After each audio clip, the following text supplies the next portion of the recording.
সবাই শাহওয়াতের পিছনে, গুনাহের পিছনে সবাই ছুটে গেছে। আমি একা তখন কি করব? আমি কি সবার সাথে ভাইসা যাব? সবার সাথে মিশে যাব?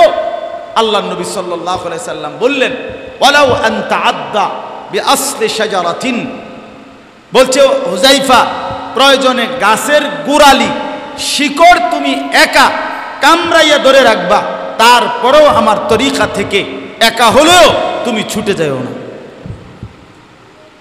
বিচ্ছিন্ন হইবা না। প্রয়োজনে গাছের গোড়ালি ধরে রাখবা, শিকড় কামড়াইয়া পড়ে থাকবা, তারপরেও যে গোটা পৃথিবীও যদি ইসলামের খেলাফ হয়, আশেপাশের সব ঘরে টেলিভিশন চলে, তারপরেও আমার ঘরে চলবে না।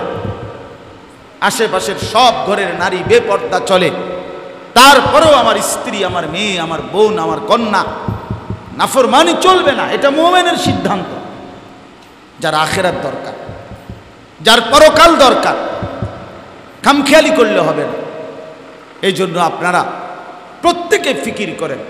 আজ 21 সেপ্টেম্বর 2024 রোজ শনিবার, আমাদের প্রাণপ্রিয় দ্বীনি প্রতিষ্ঠান মাদ্রাসা ইসলামিয়া দারুল উলুম শাহপরান সিলেট এর উদ্যোগে আজকের এই মাসিক ইসলাহি মজলিসে আল্লাহ তাআলাই আমাদেরকে আসবার বসবার আল্লাহর জন্যই জমা হওয়ার তৌফিক দান করেছেন। এজন্য সকলেই বলি আলহামদুলিল্লাহ।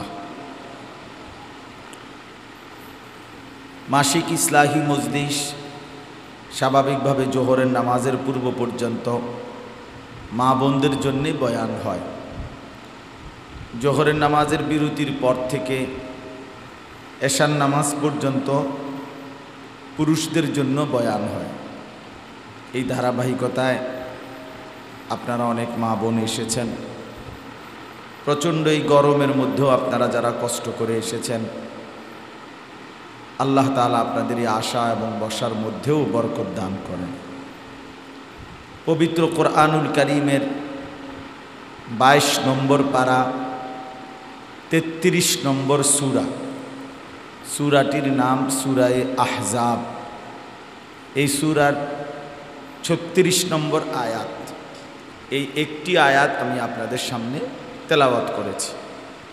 ইনশাআল্লাহ অল্প কিছুক্ষণ সময় এই আয়াতটিকে সামনে রেখে আমরা সামান্য কিছু কথা আরজ করতে চাই। আল্লাহ পাক রব্বুল আলামিন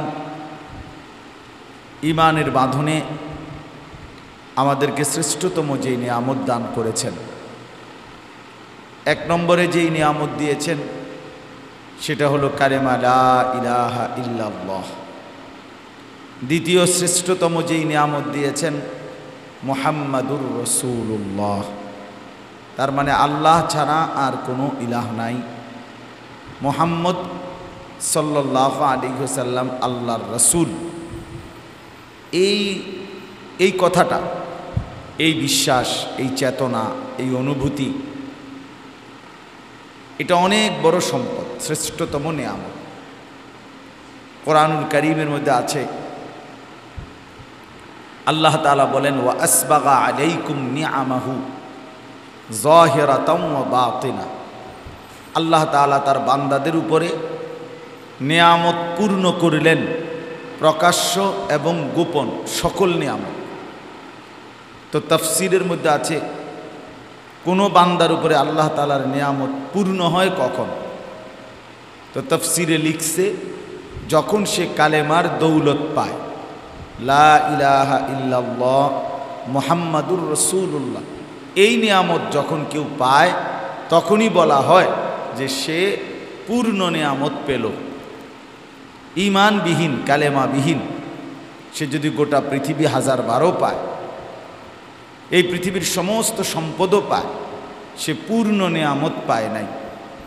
আর ঈমান পেয়ে যদি সে গোটা পৃথিবীর কিছুও না পায়, তারপরেও সে পূর্ণ নিয়ামতই পেল। তাহলে এক মানুষের জীবনের সবচেয়ে বড় পুঁজি ঈমান।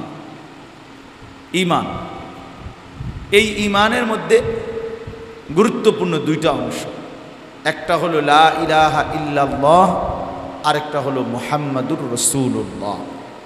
একটা হলো কলিজার ভেতরে এই বিশ্বাস রাখতে হবে যে আল্লাহ ছাড়া আর কোনো ইলাহ নাই। আর দ্বিতীয় হলো বাহ্যিক সারা দেহে জীবনের সকল ক্ষেত্রে এই কথা মনে রাখতে হবে আল্লাহ নবী সাল্লাল্লাহু আলাইহি ওয়াসাল্লাম যিনি আমাদের নবী, আমাদের রসুল, তার চলাফেরা, তার আদর্শ, তার সিদ্ধান্ত, তার ফায়সালা, তার জীবন নির্দেশিকা, এটাই আমাদের জন্য পালনীয়, চাই পুরুষ হই আর চাই নারী হই। আমাদের জীবনের একমাত্র পথ প্রদর্শক, আমাদের জীবনের একমাত্র দিক নির্দেশিকা আমাদের নবী সাল্লাল্লাহু আলাইহি ওয়াসাল্লাম। তিনি যা বলেছেন, তিনি যা করেছেন, তিনি যা সমর্থন করেছেন, তাই একমাত্র মুমিনের জিন্দেগি।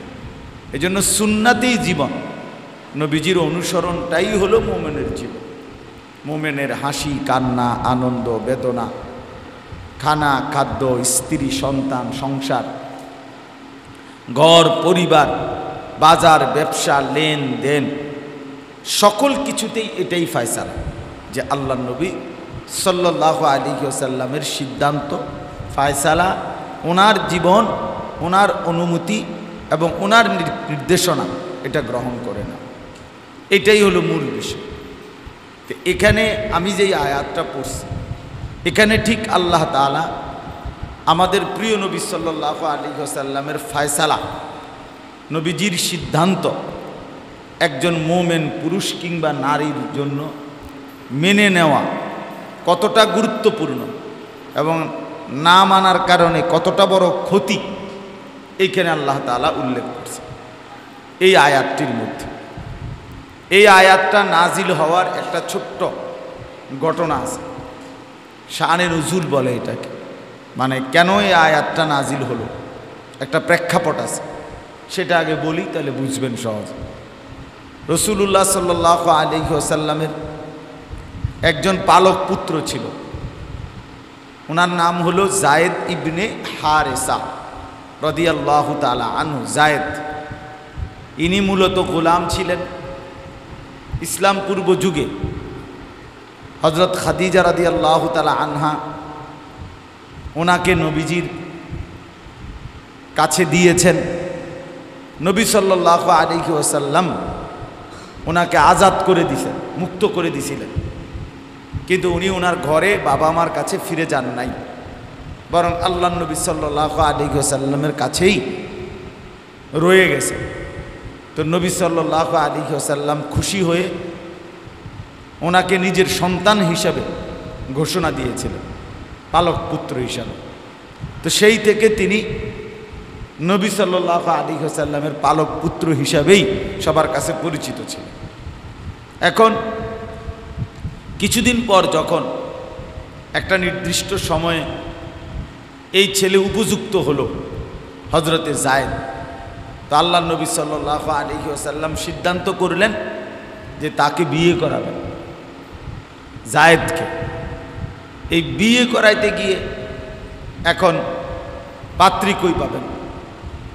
তো পাত্রী তালাশ করতে গিয়ে, যায়েদের জন্য বিবি তালাশ করতে গিয়ে নবী সাল্লাল্লাহু আলাইহি ওয়াসাল্লামের পছন্দ হয়েছে নবীজির একজন চাচাতো বোন। নবীজির একজন চাচাতো বোন, ওনার নাম ছিল জয়নব বিনতে জাহাশ রাদিয়াল্লাহু তাআলা আনহা। এই জয়নব বিনতে জাহাশ উনি হলেন আল্লাহ নবী সাল্লাল্লাহু আলাইহি ওয়াসাল্লামের চাচাতো বোন। উনিও ঈমানদার নারী, মুসলিম নারী। আল্লাহ নবী সাল্লাল্লাহু আলাইহি ওয়াসাল্লাম মনে মনে ওনাকে পছন্দ করলেন যে আমার ছেলে যায়েদের জন্য তাকে মানানসই হবে। তা এখন সিদ্ধান্ত মনে মনে রেডি করে এখন জয়নব বিনতে জাহাশ রাদিয়াল্লাহু তাআলা আনহুর একজন ভাই আব্দুল্লাহ ইবনে জাহাশ রাদিয়াল্লাহু তাআলা আনহু, উনিও সাহাবী, নবীজির চাচাতো ভাই। তো আল্লাহ নবী সাল্লাল্লাহু আলাইহি ওয়াসাল্লাম এই চাচাতো ভাই আব্দুল্লাহ ইবনে জাহাশকে ডাক দিয়ে বললেন, আমি মনে মনে খেয়াল করছি তোমার বোন জয়নব বিনতে জাহাশের সাথে আমার পালক পুত্র পুত্র জায়েদ এর বিবাহ করা।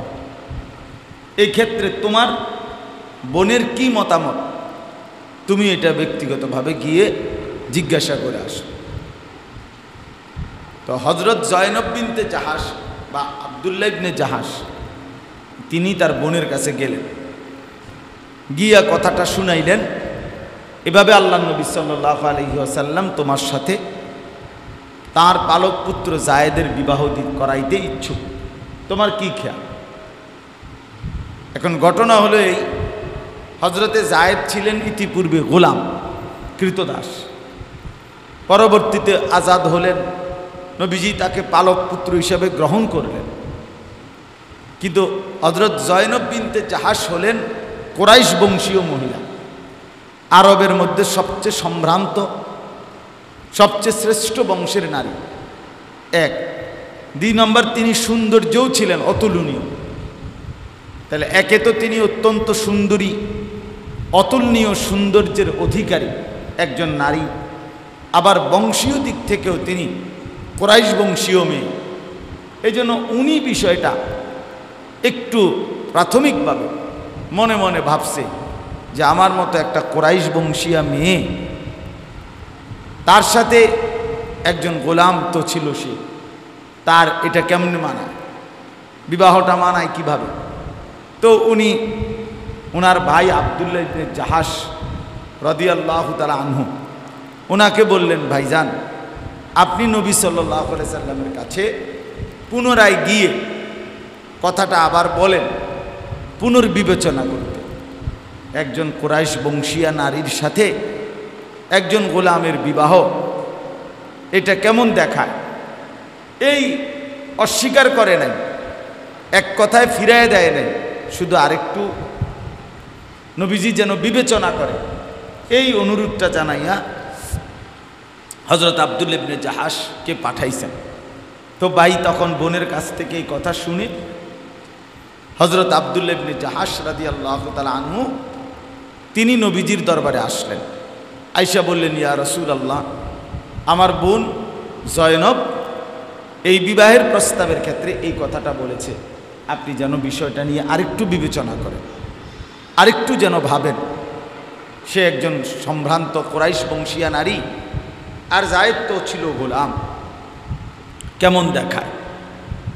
আল্লাহ নবী সাল্লাল্লাহু আলাইহি ওয়াসাল্লাম চুপ করলেন, কিছুই জবাব দেন নাই। এই তখন আল্লাহ তাআলা এই ঘটনার প্রেক্ষিতে আল্লাহ রাব্বুল আলামিন এই সূরা আহজাবের এই ৩৬ নম্বর আয়াতটি আল্লাহ তাআলা তখন নাজিল করলেন। এই প্রেক্ষাপটে নাজিল করে এবার কি বললেন আল্লাহ, এবার দেখেন অর্থটা কি।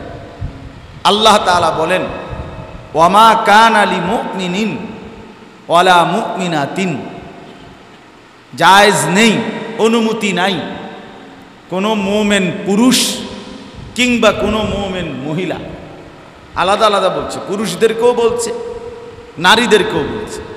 ওয়ামা কানা লিমুমিনিন ওয়ালা মুমিনাতিন, কোনো পুরুষের জন্য অনুমতি নাই মুমিন, কোনো মুমিন মহিলার জন্য অনুমতি নাই। কিসের অনুমতি নেই?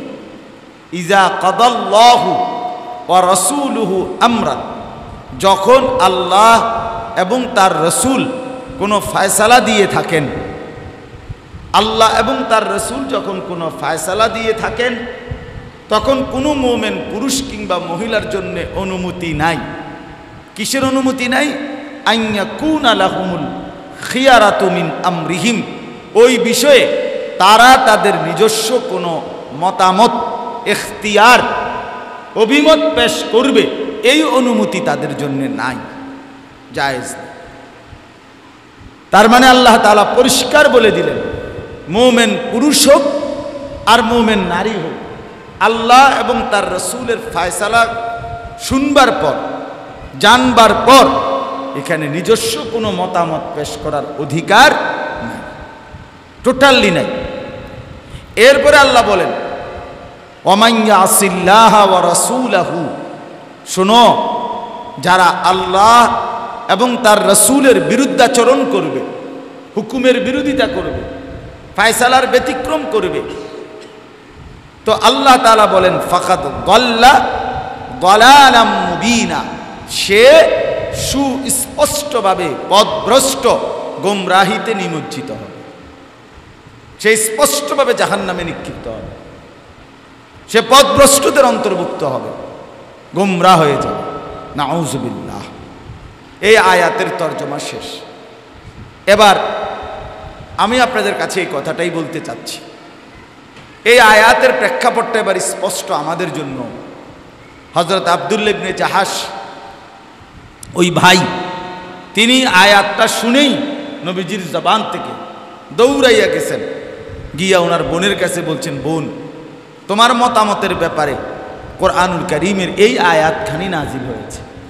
হযরত জয়নব বিনতে জাহাশ রাদিয়াল্লাহু তাআলা আনহু সাথে সাথে বলছেন, ভাইয়া আপনি আবার যান, আল্লাহর নবী সাল্লাল্লাহু আলাইহি ওয়াসাল্লামকে গিয়ে বলেন, ওয়াল্লাহি ইন্নী লা রাদিয়া, আল্লাহর কসম নিশ্চয়ই আমি 100 রাজি, আমি রাজি, আমি আসলে কোনো বিরোধিতা করি নাই, আমি শুধু একটু বিবেচনা করতে বলছিলাম, তারপরেও আমি এখন 100 আমার কোনো আপত্তি নেই। এবং এরপরে হযরত যায়েদ রাদিয়াল্লাহু তাআলা আনহুর সাথে জয়নব বিনতে জাহাশের বিবাহ হয়েছে। তাইলে এখানে বুঝাইতে চাইলাম, আমরা এখন যারা এখানে মহিলা আসছি কয়েকজন, পুরুষও আছি আমরা কয়েকজন, তো যেহেতু পুরুষ মহিলা উভয় গ্রুপ একসাথে আছি, এই জন্য আমি মূলত আয়াতটা পড়ছি। কারণ এখানে পুরুষদেরকেও বলছে, আলাদাভাবে মহিলাদেরকেও বলছে। তাহলে এখন আমাদের সবার কাছে কথা এটা, যে আমাদের জন্য এই কথাটা কতটা জরুরি বিষয়, যে আল্লাহ তাআলা আমাদেরকেও বললেন, কোনো পুরুষ মহিলা ইমানের দাবি যার আছে, যে নিজেকে মুসলমান মনে করে, যে নিজেকে মুমিন মনে করে, তো আল্লাহ এবং রসুলের হুকুমের খেলাফ বিরোধিতা করা, বিরুদ্ধাচরণ করা, এর উল্টো পথে চলার কোনো অনুমতি বাস্তবিক অর্থেই আমাদের জন্য নাই, আসলেই নাই, আসলেই নাই। নাই তো আমাদের মুসিবত অনেক বড়। আমরা যদি আল্লাহ এবং তার রসুলের বিরুদ্ধাচরণ করি, তাহলে আমরা স্পষ্ট গুমরাহিতে নিমজ্জিত। আরো আয়াত দেখেন, কোরআনুল কারীমের মধ্যে আছে, আল্লাহ তাআলা বলেন, ফালা ওয়া রাব্বিকা লা ইউমিনুনা হাত্তা ইউহাক্কিমুকা ফীমা শাজারা বাইনাহুম। আল্লাহ তাআলা বলেন, হে নবী, আপনার রবের কসম, মানে আল্লাহর নিজের কসম। আল্লাহ পাক বলেন, আমি আমার নিজের কসম করে বললাম, লা ইউমিনুনা, লোকেরা ইমানদার হবে না, মুমিন থাকবে না, হাত্তা ইউহাক্কিমুকা ফীমা শাজারা বাইনাহুম, তাদের নিজেদের মধ্যে কোনো ঝগড়া বিবাদ, নিজেদের মধ্যে কোনো বিষয়ে তর্ক মনোমালিন্য যদি হয়, সেক্ষেত্রে আপনি রসুলের সিদ্ধান্তকে যদি ফায়সালা হিসাবে মেনে না নেয়, তাহলে তারা ইমানদারি থাকবে, বেঈমান হয়ে যাবে। আপনার ফায়সালা তাদের মধ্যে কোনো বিষয়ে, সেক্ষেত্রে যদি তার ব্যতিক্রম কিছু করে, তো তাদের ঈমান থাকবে। লা ইউমিনুনা, তারা মুমিন হবে না। তাইলে রাসূলুল্লাহ সাল্লাল্লাহু আলাইহি সাল্লামের বিরুদ্ধাচরণ করা, নবীজির কোনো সিদ্ধান্ত, কোনো ফায়সালার উপরে নিজে এর ব্যতিক্রম করতে থাকা, উল্টাটা করতে থাকা, বিরোধিতা করতে থাকা, তো আল্লাহ তাআলা বলছেন তার ঈমানই থাকবে। সুম্মা লা ইয়াজিদু ফি আনফুসিহিম হারাজাম মিম্মা কাদাইতা। আল্লাহ তাআলা বলেন, শুধু মুখে বিরোধিতা করে না, ঠিক আছে, কিন্তু অন্তরে অন্তরে অসন্তুষ্টি আছে। অনেক মানুষ আছে নিরুপায় হইয়া, চাপে পড়া, পরিবেশ পরিস্থিতির কারণে ইসলামের এই বিধানের বিরোধিতা করে না, ভিতরে ভিতরে মনে কষ্ট। মুসলমান হয়েছি দেখি না ফেসে পড়ছি, আজ যদি মুসলমান না হইতাম তাই দেখাইতাম। এই হুজুর হয়েছি দেখে না এরকম হয়েছে, হুজুরের ঘরে হয়েছি দেখে না এরকম হয়েছে, কথার কথা যে কোনো বিষয়ে। তো আল্লাহ তাআলা বলেন, হে নবী, শুধু জবানের বিরোধিতা না, বরং সুম্মা লা ইয়াজিদু ফি আনফুসিহিম হারাজাম মিম্মা কাদাইতা, আপনি যেই ফয়সালা দিয়েছেন সেই ফয়সালার উপরে যদি তারা তাদের অন্তরের মধ্যেও কোনো ভিন্ন খেয়াল পোষণ করে, ভিন্ন চিন্তা লালন করে, কোনো রকম কষ্ট অনুভব করে, তাইলেও ঈমান থাকবে না, তাইলেও ঈমান থাকবে। দিল আর জবান বরাবর হইতো যে এটাই সহি, এটাই উচিত, এটাই সঠিক, এটাই একমাত্র বাস্তব নবীজির ফয়সালা। এটা অন্তরেও বুঝতে হবে, এটা জবানেও স্বীকার করতে হবে, স্বীকার করতে হবে। আল্লাহ তাআলা বলেন ওয়ায়ুসাল্লিমু তাসলিমা, বরং তারা প্রত্যেকেই আপনার ফয়সালাকে সর্বান্তকরণেই মেনে নিতে হবে, মেনে নিতে হবে। আপনি অর্ধেকটা বোরকা পরেন, আপনি কখনো পরেন কখনো পড়েন না, আপনি আপনার মন মতো না, এটা হবে না। আপনি যেহেতু বিধান, এটা আল্লাহর বিধান, রাসূলুল্লাহ সাল্লাল্লাহু আলাইহি সাল্লামের বিধান, অতএব শীতে কিংবা গরমে, সুখে কিংবা দুঃখে, প্রকাশ্যে কিংবা একাকিত্বে আপনাকে আপনার পর্দা হেফাজত করতে হবে, আপনাকে হেফাজত করতে হবে। আপনাকে হালাল খাইতেই হবে, আপনাকে হারাম থেকে বাঁচতেই হবে, আপনাকে সুন্নাত মোতাবেক চলতেই হবে, এর ব্যতিক্রম হওয়া থেকে নিজেকে বাঁচাইতেই হবে। কারণ আল্লাহ তাআলা বলছেন অন্তরেও বিপরীত কিছু পোষণ করা যাবে না, জবানেও বিপরীত কিছু বলা যাবে না, বরং অন্তরে এবং জবানে উভয় ক্ষেত্রেই পরিপূর্ণভাবে মেনে নিতে হবে রাসূলুল্লাহ সাল্লাল্লাহু আলাইহি সাল্লামের ফয়সালা। এভাবেই আল্লাহ তাআলা বলছেন কোরআনুল কারীমের মধ্যে। আল্লাহ তাআলা বলেন কুল ইন কুনতুম তুহিব্বুনাল্লাহ ফাত্তাবিউনি ইউহিব্বুকুমুল্লাহ ওয়া ইয়াগফির লাকুম যুনুবাকুম। আল্লাহ তাআলা বলেন, হে নবী, আপনি বলে দেন তোমরা যদি আল্লাহকে ভালোবাসতে চাও, তাহলে ভালোবাসতে চাও মানে কি? কোনো ব্যক্তি আল্লাহকে ভালোবাসা মানেই হলো জান্নাত পেয়ে যাও। আল্লাহকে ভালোবাসতে চাও মানে জান্নাতকে পেতে চাও, আখেরাতে আল্লাহর দিদার চাও। তো আল্লাহর ভালোবাসা মিললেই আখেরাতের সব কিছু মিলে যাবে। কবর, হাসর, মিজান, ফুলসেরাত, জান্নাত, আখেরাতের সব কিছু মিলে যাবে আল্লাহর ভালোবাসা পেয়ে। তো আল্লাহ তাআলা বলেন যদি আল্লাহকে ভালোবাসতে চাও, আল্লাহকে পেতে চাও, আল্লাহ তাআলার সাক্ষাৎ চাও, আল্লাহর দিদার চাও, তো ফাত্তাবিউনি, আমি মুহাম্মদ সাল্লাল্লাহু আলাইহি ওয়াসাল্লাম, আমাকেই অনুসরণ করো, আমাকেই অনুসরণ করো। তাইলে কি হবে? ইউহিব্বুকুমুল্লাহ ওয়া ইয়াগফির লাকুম যুনুবাকুম। আল্লাহ তাআলা বলেন তাহলে আল্লাহ তাআলা প্রত্যেকটা অনুসরণ শুরু হবে দুইটা নেয়ামত মিলতে থাকবে।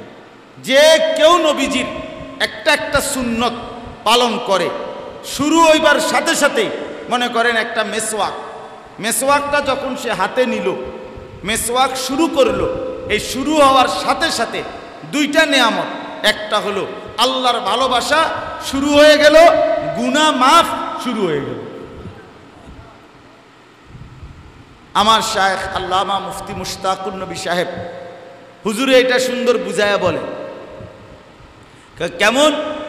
যেমন ফিলিং স্টেশনের মধ্যে, সিএনজি পাম্পের মধ্যে যেখানে গ্যাস নেয়, তেল নেয়, ওইখানে দেখবেন সিস্টেমটা কি? সিস্টেম হলো যখন গাড়ির মধ্যে এই তেলের নজলটা, যখন গাড়িতে যেখানে তেলটা দিবে ওই ছিদ্রের মধ্যে যখন লাগায়, তখন লাগাইবার পর সুইচটা টিপ দিলেই প্রতি সেকেন্ড সেকেন্ড পলকের ভিতরে এদিক দিয়ে তেল ঢুকতেছে, ওই দিক দিয়ে টাকা উঠতেছে, এক সেকেন্ডও দেরি হয় না। এদিক দিয়ে তেল ঢুকে, এই যে দ্রুত গতিতে টাকাটা হলো, এদিক দিয়ে তেল ঢুকা শেষ, ওই দিয়ে টাকার হিসাবও শেষ। 2000, 2500, 1800, আর যোগ বিয়োগের কিছু নাই, এট এ টাইম চলে। একই সাথে তেল ঢুকে এদিক দিয়ে, টাকা ওঠে ওই দিক দিয়ে।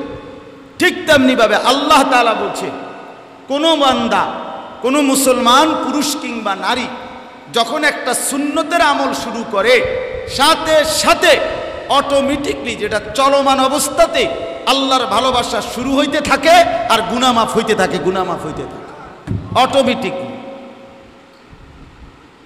সুন্নতের আমলও শেষ, অগণিত গুনাহ মাফও শেষ, অনেক গুনাহ মাফ হয়ে গেল। যতক্ষণ সুন্নতের উপরে চললো ততক্ষণ গুনাহ মাফ হতে থাকলো মেশিনের মতো। এজন্য ওয়াগফির লাকুম যুনুবাকুম, আল্লাহ তাআলা বলছেন গুনাহ মাফ করে দিবেন। আল্লাহ তাআলা বলছেন ইউহিব্বুকুমুল্লাহ, ভালোবাসা দিবেন। এজন্য আজকে মূলত আমার এটাই কথা, মা বোন, রাসূলুল্লাহ সাল্লাল্লাহু আলাইহি ওয়াসাল্লামের সুন্নাতের ইত্তেবা, নবীজির অনুসরণ, নবীজিকে জীবনের সব কিছুতে গ্রহণ করে নাও। আল্লাহ তাআলা কোরআনুল কারীমের মধ্যে বলছেন ওয়া ইন্নাকা লাআলা খুলুকিন আযীম, বন্ধু চরিত্রের সুউচ্চ সর্বোচ্চ মহান যে গুণ, তা দিয়েই আমি আল্লাহ তাআলা আপনাকে বানিয়েছি, আপনাকে পাঠিয়েছি। অর্থাৎ যেই কোনো বিষয়ে উত্তম চরিত্রের, উত্তম গুণাবলীর, উত্তম সৌন্দর্যের, উত্তম ডিজাইনের, উত্তম ফ্যাশন বলতে সবচেয়ে সুন্দর যেটা, রুচিশীল, মানসম্মত, যৌক্তিক, সবচেয়ে চমৎকার যেই সৌন্দর্য, সেটা আল্লাহ তাআলা পরিপূর্ণ 100 দিয়েছেন আল্লাহর রাসূলের মধ্যে। এই জন্য নবী সাল্লাল্লাহু আলাইহি সাল্লামের প্রতিটা সুন্নতের মোকাবেলায় পৃথিবীতে আর কারো কাছে এর চাইতে সুন্দর, আধুনিক, চমৎকার কোনো সৌন্দর্য নাই, কারো কাছেই নাই, কারো কাছেই নাই। যা কিছু সুন্দর তা রাসূলুল্লাহ সাল্লাল্লাহু আলাইহি সাল্লামেরটাই সুন্দর। নবীজির সৌন্দর্যের ব্যতিক্রম, নবীজির তরিকার ব্যতিক্রম, নবীজির সুন্নাতের ব্যতিক্রম, নবীজির পদ্ধতির ব্যতিক্রম, খোদার কসম পৃথিবীর কারো কাছে এর চাইতে সুন্দর কিছু নাই, নাই বললেই চলে। এটাই বাস্তবতা, এটাই পরীক্ষিত কথা, এটাই প্রমাণিত কথা। এজন্য আল্লাহ তাআলা বলছেন লা আলা খুলুকিন আযীম। আল্লাহ তাআলা বলছেন লাকাদ কানা লাকুম ফি রাসূলিল্লাহি উসওয়াতুন হাসানা, অবশ্যই তোমাদের জন্য আল্লাহর রাসূলের মধ্যে রয়েছে সবচেয়ে সুন্দরতম আদর্শ। তাহলে শুধু আদর্শ না, বরং সবচেয়ে সুন্দরতম আদর্শ। আল্লাহই বলছেন উসওয়াতুন হাসানা, সবচেয়ে সুন্দর আদর্শ। আল্লাহর নবী সাল্লাল্লাহু আলাইহি ওয়াসাল্লাম, নবীজি নিজে বলছেন বুইসতু লিউতাম্মিমা মাকারিমাল আখলাক, আমি নবী এই পৃথিবীতে সমস্ত উত্তম চরিত্রের পূর্ণতা বিধানের জন্য আমি পৃথিবীতে আবির্ভাব হয়েছি। অর্থাৎ ভদ্রতা, নম্রতা, শালীনতা, সৌজন্যতা, দানশীলতা, মানুষের প্রতি কল্যাণকামিতা, অপরের উপকার, পরোপকার, যত রকমের গুণ মানুষের জীবনে দরকার, এই সমস্ত ধৈর্য, সহ্য ইত্যাদি সমস্ত কিছু 100 পূর্ণ করে দেওয়ার জন্য আমি আল্লাহর পক্ষ থেকে আবির্ভাব হয়েছি। এজন্য নবীজির ধৈর্য শতভাগ, নবীজির ভদ্রতা শতভাগ, নবীজির কথাবার্তার স্টাইল শতভাগ সুন্দর, নবীজির হাসি শতভাগ সুন্দর, নবীজির কান্না শতভাগ সুন্দর, নবীজির হাঁটা, চলা, উঠা, বসা সব কিছু 100 সুন্দর, সবচেয়ে সুন্দর, সবচেয়ে সুন্দর। এই জন্য আমরা যদি ফিকির করি, আমরা যদি চিন্তা করি, আমাদের জীবনে আল্লাহ নবী সাল্লাল্লাহু আলাইহি ওয়াসাল্লামের অনুসরণ, এর মধ্যেই আমাদের কামিয়াবি, এর মধ্যেই আমাদের সফলতা। আজকে আফসোসের বিষয় হলো আমরা এটা ভুলে যাই বারবার।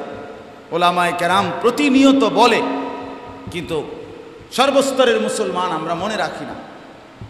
আমাদের কাছে সুন্নাত পরিত্যক্ত, অথচ আমরা যদি নিয়মিত অন্তর থেকে আগ্রহ নিতাম, ভালোবাসতাম আল্লাহ নবী সাল্লাল্লাহু আলাইহি সাল্লামকে, তাহলে আমাদের জীবনে সুন্নত ছুটত না। আমাদের চলার পথে আমরা কল্পনা করেন যে আমরা ভোরবেলা ঘুম থেকে উঠি, তো ঘুম থেকে উঠে রাসূলুল্লাহ সাল্লাল্লাহু আলাইহি সাল্লামের সুন্নাতগুলো কি কি আপনি আমল করেন, পড়েন। ঘুম থেকে উঠার পরে টয়লেট বাথরুমের দিকে যাই, তো সেই ক্ষেত্রে রাসূলুল্লাহ সাল্লাল্লাহু আলাইহি সাল্লামের সুন্নাতগুলো কি কি এগুলো আপনি জেনে আমল করেন।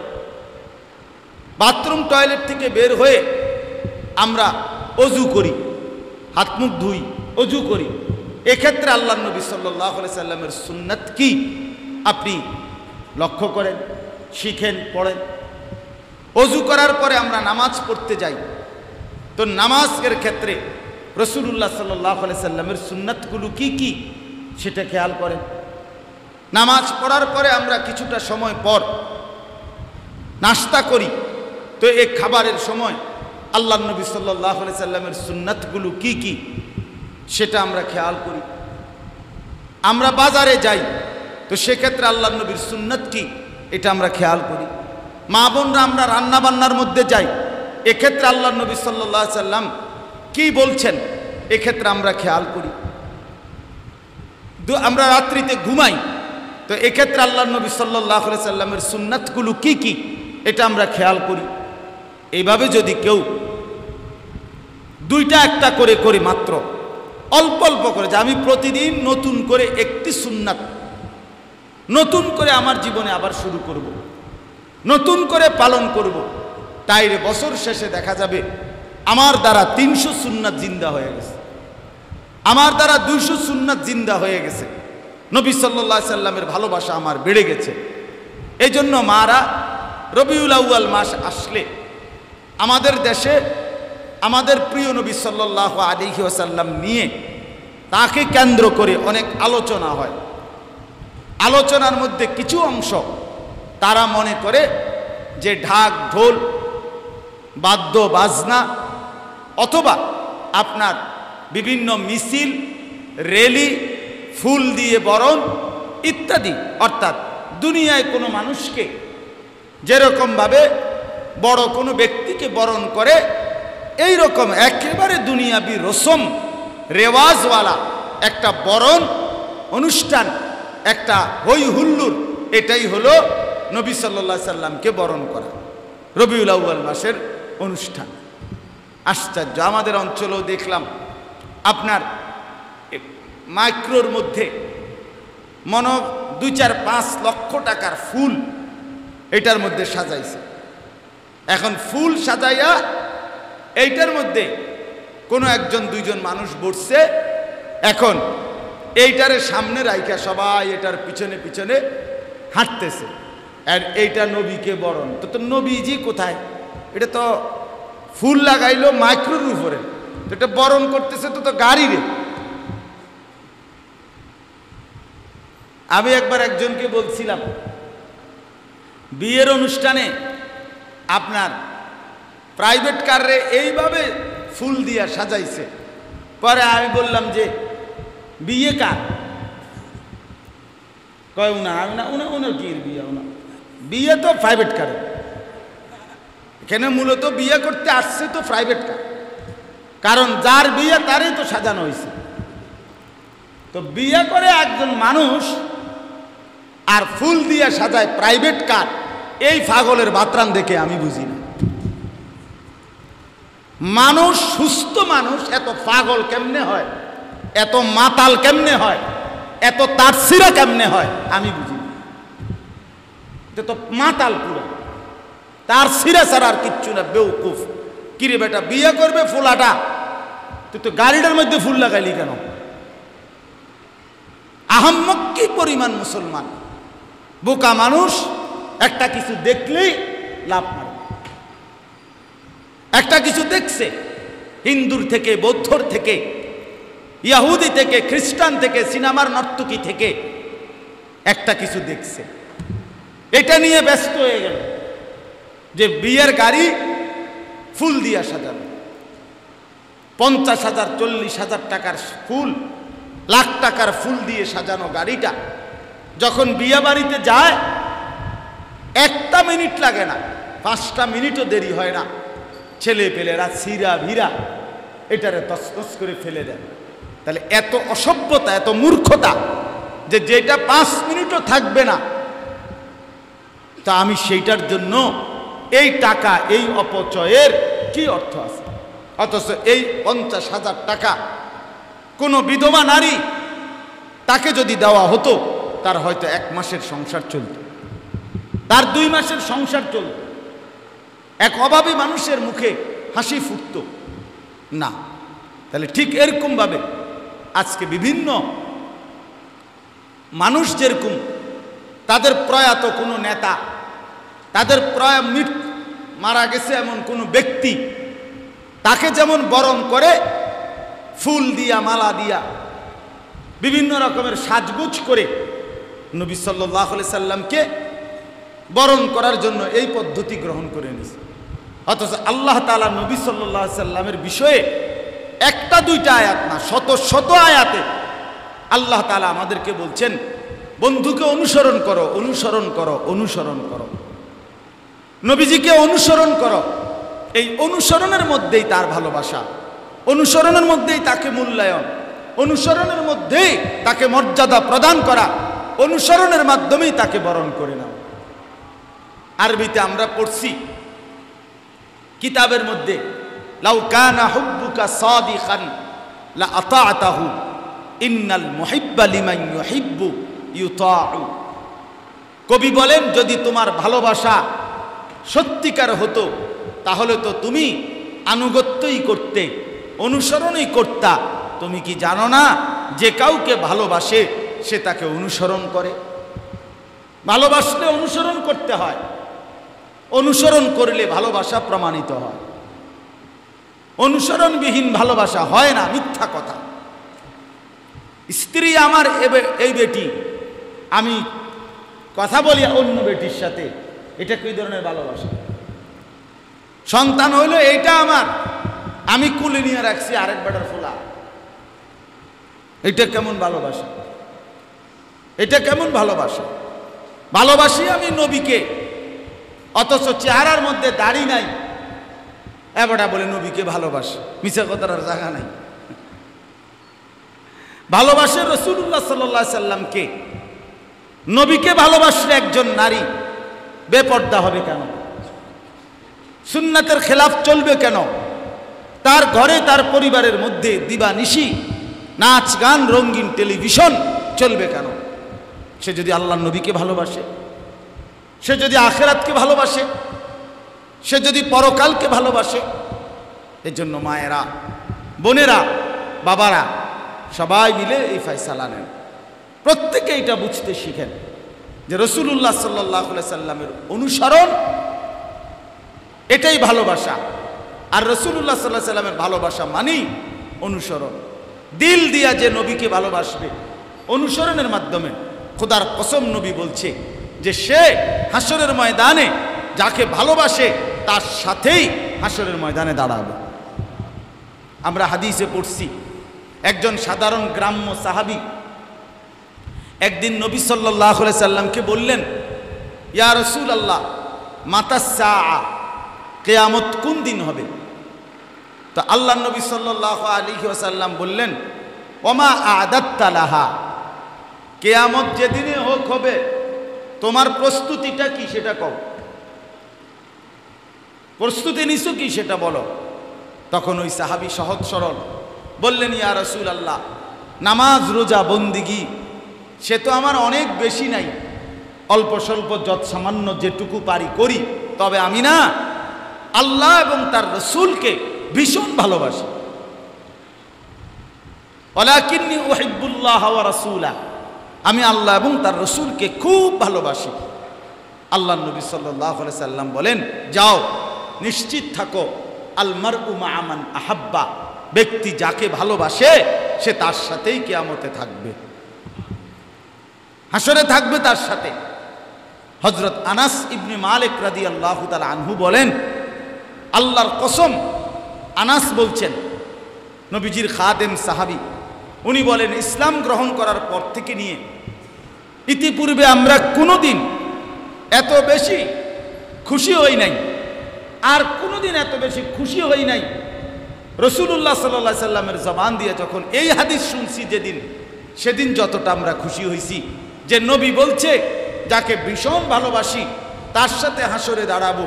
হযরত আনাস বলেন, আমি আবারও ঘোষণা করছি দুনিয়াবাসী, আমি আল্লাহকে ভালোবাসি, আমি রসুলকে ভালোবাসি, আমি আবু বকরকে ভালোবাসি, আমি ওমরকে ভালোবাসি, আমি ওসমানকে ভালোবাসি, আমি আলীকে ভালোবাসি, আর আমি আশা করি আমি তাদের সাথেই হাসরে দাঁড়াবো। সাহাবীরা এত খুশি হয়েছেন এটা, আল্লাহর নবী সাল্লাল্লাহু আলাইহি সাল্লামের ভালোবাসা তাদের কলিজার মধ্যে এতটা ছিল। তারা বুঝছে এটা নবীজিকে অনুসরণ করতে থাকলেই নবীর ভালোবাসা মিলে যাবে। আর এই ভালোবাসায় আখেরাতে নবীজির সঙ্গী হওয়া যাবে, নবীজির সঙ্গী হওয়া যাবে। হ্যাঁ, এটাই বাস্তবতা। এজন্য মা, আপনাদের কাছে অনুরোধ, রাসূলুল্লাহ সাল্লাল্লাহু আলাইহি সাল্লামের সুন্নাত আপনাদের জন্য, আমাদের জন্য। বাজারে অনেক সুন্দর সুন্দর বই আছে, কিতাবুস সুন্নাহ বই আছে, ছোট্ট বই, প্রিয় নবী সাল্লাল্লাহু আলাইহি সাল্লামের প্রিয় সুন্নাত। আপনি 100 টাকা দিয়ে একটা বই কিনে নেন, বই পড়ে পড়ে সুন্নাতগুলো কি কি সেগুলো আপনি আমল করেন। প্রতিটা সুন্নাতের সাথে আপনার আমল নামার মধ্যে সেকেন্ড সেকেন্ড, পলকে পলকে আপনার আমল নামার থেকে গুনাহ মাফ হবে এবং আল্লাহ তাআলার ভালোবাসা, মর্যাদা বুলন্দ হতে থাকবে। হাদিসের মধ্যে আছে, আল্লাহ নবী সাল্লাল্লাহু আলাইহি সাল্লাম বলছেন, ইন্নাহু মান ইয়াইশ মিনকুম বাদি ফাসায়ারা ইখতিলাফান কাসীরা। তোমরা যারা আমার পরে এই পৃথিবীতে তোমরা যারা বেঁচে থাকবে, নবীজি বলেন তোমরা আমার পরে অসংখ্য মতানৈক্য দেখতে পাবে, নিজেদের মধ্যে মতবিরোধ বিভিন্ন বিষয় নিয়ে। আল্লাহ নবী সাল্লাল্লাহু আলাইহি সাল্লাম বলেন, তখন তোমাদের করণীয় কি হবে? নবীজি বলে দিছেন, ফা আলাইকুম বিসুন্নতি। তখন তোমরা শুধুই কেবল আমার সুন্নাত আঁকড়িয়ে ধরবে, ওয়া সুন্নাতিল খুলাফায়ে রাশিদিন আল মাহদিয়্যিন, এবং আমার সাহাবায়ে কেরাম, বিশেষ করে আমার খলিফা, আমার খুলাফা যারা আবু বকর, ওমর, উসমান, আলী, তাদের সুন্নাতকে আঁকড়িয়ে ধরবে। নবীজি বলেন, তামাসসাকু বিহা। আবারও বলছি উম্মত, তোমরা কিন্তু সুন্নাতকেই ধরবে। ওয়া আদ্দু আলাইহা বিন নওয়াজিজ। আবারও বলছে নবী, উম্মত মারির দাঁত, ভিতরের দাঁত দিয়া যেরকম কোনো কিছু শক্ত করে কামড়াইয়া ধরে, আমার সুন্নাতকে তোমরা এইভাবে মারির দাঁত দিয়া কামড়াইয়া ধরবা, আঁকড়াইয়া ধরবা। হাদিসের মধ্যে আছে, হযরত হুযায়ফা রাদিয়াল্লাহু তাআলা আনহু জিজ্ঞেস করছে, হুযায়ফা, যে ইয়া রাসূলুল্লাহ, যদি কখনো এমন হয় ইসলামের উপরে চলার মতো, দ্বীনের উপরে চলার মতো, আপনার তরিকার উপরে চলার মতো আমি যদি আর আমার ডানে বামে আশেপাশে একজন মানুষও না পাই, কেউ নাই, সবাই শাহওয়াতের পিছনে, গুনাহের পিছনে সবাই ছুটে গেছে, আমি একা, তখন কি করব? আমি কি সবার সাথে ভাইসা যাব? সবার সাথে মিশে যাব? আল্লাহর নবী সাল্লাল্লাহু আলাইহি সাল্লাম বললেন, ওয়ালাউ আন তাআদ্দা বিআসলি শাজারাতিন। বলছে হুযায়ফা, প্রয়োজনে গাছের গোড়ালি, শিকড় তুমি একা কামড়াইয়া ধরে রাখবা, তারপরেও আমার তরিকা থেকে একা হলেও তুমি ছুটে যাও না, বিচ্ছিন্ন হইবা না। প্রয়োজনে গাছের গোড়ালি ধরে রাখবা, শিকড় কামড়াইয়া পড়ে থাকবা, তারপরেও যে গোটা পৃথিবীও যদি ইসলামের খেলাফ হয়, আশেপাশের সব ঘরে টেলিভিশন চলে, তারপরেও আমার ঘরে চলবে না। আশেপাশের সব ঘরের নারী বেপর্দা চলে, তারপরেও আমার স্ত্রী, আমার মেয়ে, আমার বোন, আমার কন্যা নাফরমানি চলবে না। এটা মুমিনের সিদ্ধান্ত। যার আখিরাত দরকার, যার পরকাল দরকার, খামখেয়ালি করলে হবে না। এই জন্য আপনারা প্রত্যেকে ফিকির করেন, সাহাবায়ে কেরাম রাসূলুল্লাহ সাল্লাল্লাহু আলাইহি সাল্লামের এক এক সুন্নাতকে জীবনের সাথে বাইধা রাখছেন, এক বিন্দু খেলাফ করেন। হযরত হুযায়ফা, এই সাহাবী, আমরা কিতাবে পড়ছি, পারস্যের রাজ দরবারে, এই যেই পারস্যের সীমান্তের ঘটনা মাওলানা কাউসার ভাই বলতেছিলেন একটু আগে, পারস্যের রাজ দরবারে হযরত হুযায়ফা একবার কালেমার দাওয়াত নিয়ে গেছিলেন। তো রাজ দরবারে উনাকে নাস্তা খাইতে দিছে, রাষ্ট্রীয় মেহমান দূত হিসাবে আরো কয়েকজন দূতের সাথে। দেওয়ার পরে এই অবস্থায় উনি হাতের থেকে একটা রুটির টুকরা ওনার পড়ে গেছে, উনি এই রুটির টুকরাটা উঠাইয়া খাইছেন। তখন ওনার সাথে অন্য লোকেরা বলল, জনাব, এই সামান্য রুটির কোনা, এটা পড়ে গেছে, এটা না উঠাইলেও পারতেন, এখানে খাবারের কি অভাব আছে নাকি? আর এখানে রাজা বাদশাহ সব তাকিয়ে আছে, এই অবস্থায় রুটির এই কোনাটা আপনি যদি তুলে নেন, তাহলে এইটা তো একটু বেমানান, একেবারে বেশি বখিল মনে হয়, কৃপণ মনে হবে, মানুষ নিচু মানসিকতার মনে করবে। আপনি না নিলেও পারতেন, কিতাবের মধ্যে আছে। হযরত হুযায়ফা রাদিয়াল্লাহু তাআলা আনহু স্পষ্ট বলছেন, আআতরুকু সুন্নাতা হাবিবি লিহাউলাইল হুমাকা। এই বেটা, আমি বুঝি এই আহাম্মকগুলোর জন্যে আমার হাবিব আমার রাসূলের সুন্নাত ছেড়ে দেব? বলো কি তুমি? ফেলে যাওয়া খাবার তুলে খাওয়ায় তো আমার নবীর সুন্নাত, আমি ছাড়বো কেন এটা? আমি কেন এটা ছাড়বো? এই সমস্ত রাজা বাদশাহ আল্লাহ রসুল সাল্লাল্লাহু আলাইহি সাল্লামের সামনে এদের কোনো পাত্তা আছে নাকি? এদের কোনো পাত্তা তো নাই। এই ছিল সাহাবায়ে কেরামের হিম্মত। আমরা কিতাবে পড়ছি 10.5 বছর মুসলমানদের খলিফা ছিলেন ওমর, হযরত ওমর রাদিয়াল্লাহু তাআলা আনহু। ইন্তেকালের পূর্ব মুহূর্তে উনি এক দুশমন উনাকে নামাজের মধ্যে ছুরি মারছিল। এই ছুরির আঘাতে কোমরের মধ্যে উনার নাড়ি ভুঁড়িগুলো পর্যন্ত বের হয়ে যাচ্ছিল। উনারে যখন ঘরে নিছে, উনার মুখ দিয়ে কোনো খাবার বা ওষুধ দিচ্ছিল, আর নাড়ি ভুঁড়ির এই দিক দিয়ে বের হয়ে যাচ্ছে। উনি শেষ অবস্থা, ইন্তেকাল করবে, শহীদ হয়ে যাবে। এই মুহূর্তে লোকজন দেখা করতে আসতেছে আর বাইর হইতেছে উনারে দেখা। উনি নিঃশ্বাস টানতেছে শেষ অবস্থায়। এই টাইমে একজন যুবক ওনাকে দেখা করতে আসছে। এই টাইমে উনি খেয়াল করছে যুবকের পরনের লুঙ্গি টাকনুর নিচে। কিতাবে স্পষ্ট আছে এই অবস্থায় মৃত্যু পথযাত্রী, প্রচণ্ড আহত, এই কিছুক্ষণের মধ্যে উনি শহীদ হয়ে যাবে। এই সময়েও তিনি আওয়াজ করে বলে উঠছে, ইরফা ইজারাক, যে যুবক লুঙ্গি উপরের দিকে উঠাও। মানে সাহাবায়ে কেরামের ফিকির কি ছিল? মৃত্যুর মুখেও তারা খেয়াল রাখছে আমার রসুলের সুন্নতের খেলাফ যেন না হয়। দেখে যায় না, পছন্দ করে নাই এটা। এই ছিল সাহাবীদের ফিকির। এজন্য ভাইয়া, মায়েরা, বোনেরা, আমিও আপনিও সবাই মিলে নিয়ত করি রাসূলুল্লাহ সাল্লাল্লাহু আলাইহি সাল্লামের সুন্নাত, এটাই আমাদের জিন্দেগি। আমরা যারা কওমি মাদ্রাসার উলামায়ে কেরাম, আমরা যারা দেওবন্দি উলামায়ে কেরাম, আমাদের বক্তব্য এটাই স্পষ্ট। আমাগরে কে কি বলে এটা দেখার বিষয় না। আমরা বিশ্বাস করি নবী আমার শুধু রবিউল আউয়াল মাসে না, নবী আমার সারা বছর, নবী আমার সারা দিন, নবী আমার সারা সপ্তাহ। তাকে আমি প্রতিদিনই ভালোবাসি, তাকে আমি প্রতিদিনই অনুসরণ করি, প্রতিদিন আমি মিসওয়াক করি, প্রতিদিন আমি দস্তরখান বিছায়া খানা খাই। আমি আল্লাহর নবীকে ভালোবাসি। প্রতিনিয়ত আমি 5 ওয়াক্ত নামাজ পড়তে চেষ্টা করি, রাসূলুল্লাহর হুকুম মানতে চেষ্টা করি। অতএব যে প্রতিদিন নবীকে অনুসরণ করা, এটাই হলো সুন্নাতের দাবি।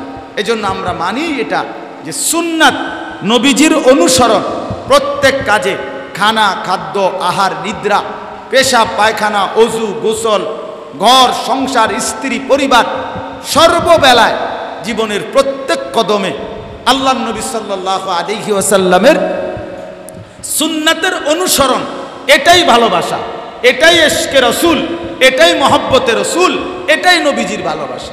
এবার যদি এটার কারণে কেউ ওয়াহাবি বলে, গালি দেয় আমাদেরকে, তাইলে বলুক। আমি বলছি, তুমি বেটা আমারে ওয়াহাবি না, ওয়াহাবির দাদা, ওয়াহাবির সাসা, ওয়াহাবির শাস্তো ভাই, জ্যাঠতো ভাই, ফুফাতো ভাই, যেটা মনে বেটা কতই বেটা। আরো কিছু থাকলে আরো কবে না, আরো বলবে না। তোর আব্বা দাদা যদি 14 গোষ্ঠী কিছু থাকে, এইটাও কম, সমস্যা কি? আমার সমস্যা কি? আমি পরিষ্কার বলি যে এই সুন্নাত আমরা পালন করি, অতএব আমাদেরকে গালি দাও। তো সুন্নত যদি আরো কিছু আমাদের বাকি থাকে, তালাশ কইরা সুন্নাতগুলো আমগরে দিয়া দাও, আমরা খুশি বনে নিয়ে নেব। বিদআতগুলো তোমরা সব নিয়ে নাও, তোমরা বিদআত নিয়ে রাখো, আমরা সুন্নত নিয়ে নিলাম, তোমাদের বন্টনে আমরা খুশি হইলাম, তোমাদের বন্টনে আমরা খুশি। যে সুন্নতগুলো আমগরে দিয়ে দাও, বিদআতগুলো দিয়ে নাও, বিদআতগুলো না। এই জন্য আমরা প্রত্যেকে ইনশাআল্লাহ মা বোনদের কাছে অনুরোধ করছি, বাবাদের কাছেও, আল্লাহ তাআলা আমাদের সবাইকে ঈমান আমলের উপরে রাসূলুল্লাহ সাল্লাল্লাহু আলাইহি সাল্লামের সুন্নাতের উপরে জীবন কাটাবার তৌফিক দান করেন, আমিন। হ্যাঁ, মা বোনরা আলহামদুলিল্লাহ সব সময় আমাদের ইসলাহি মজলিসের জন্য আপনারা দান করে থাকেন। আল্লাহর ওয়াস্তে মহব্বতে আপনারা মজলিসে আজকেও আপনারা দান করেন। আপনাদের প্রত্যেকে যেটুকু পরিমাণ নিয়ত করে এনেছেন, অনুগ্রহ করে সকলেই আপনারা ব্যাগের মধ্যে দেন, ইনশাআল্লাহ বরকত হবে, আপনাদের বরকত হবে। মা বোনরা দান করলে বেশি সওয়াব। নবীজি সাল্লাল্লাহু আলাইহি ওয়াসাল্লাম মা বোনদেরকে দান করতে বলছেন বেশি। এই জন্য দয়া করে পুরুষরা যারা আছেন তারাও এখানে এখন দিতে পারেন, কোনো অসুবিধা নাই। আল্লাহ তাআলা আমাদের সবাইকে বরকত দান করেন। সম্মানিতা মা ও বোনেরা, আমাদের শায়েখ আরিফ বিল্লাহ হাকিমুন নফস আল্লামা মুফতি মুশতাকুন নবী কাসেমি হুজুর আজকের এই মজলিসে অবশ্যই আসতেন। আমরাও সবাই প্রস্তুতি নিয়েই আসছি এবং শায়েখের গাড়িও আসছে, কিন্তু মূলত আজকে আমাদের সারা বাংলাদেশের ওলামায়ে কেরামদের একটা গুরুত্বপূর্ণ প্রোগ্রাম দিনের বেলা ঢাকা যাত্রাবাড়িতে সেটা অনুষ্ঠিত হচ্ছে। তো হুজুর সেখানে থাকা বাধ্যতামূলক। এই কারণে আপনার সারা বাংলাদেশের সিনিয়র যত ওলামায়ে কেরাম, সব ওলামায়ে কেরাম একসাথে জমা হয়েছে। দেশের রাষ্ট্রীয় আগামী দিনের ভবিষ্যৎ নিয়ে বহু পরিকল্পনা। এই জন্য হুজুর আসতে পারে নাই বিকেলবেলা। আশা করতেছি ইনশাআল্লাহ বিকালের ফ্লাইটে হুজুর কথা হয়েছে যে ইনশাআল্লাহ আসবে। এই জন্য আপনারা মন খারাপ করেন না, আমরা আপনাদের জন্য দিল থেকে দোয়া করি। আল্লাহ তাআলা আপনাদের এই আশা বসার মধ্যে বরকত দান করেন, আমিন। আলহামদুলিল্লাহি রাব্বিল আলামিন।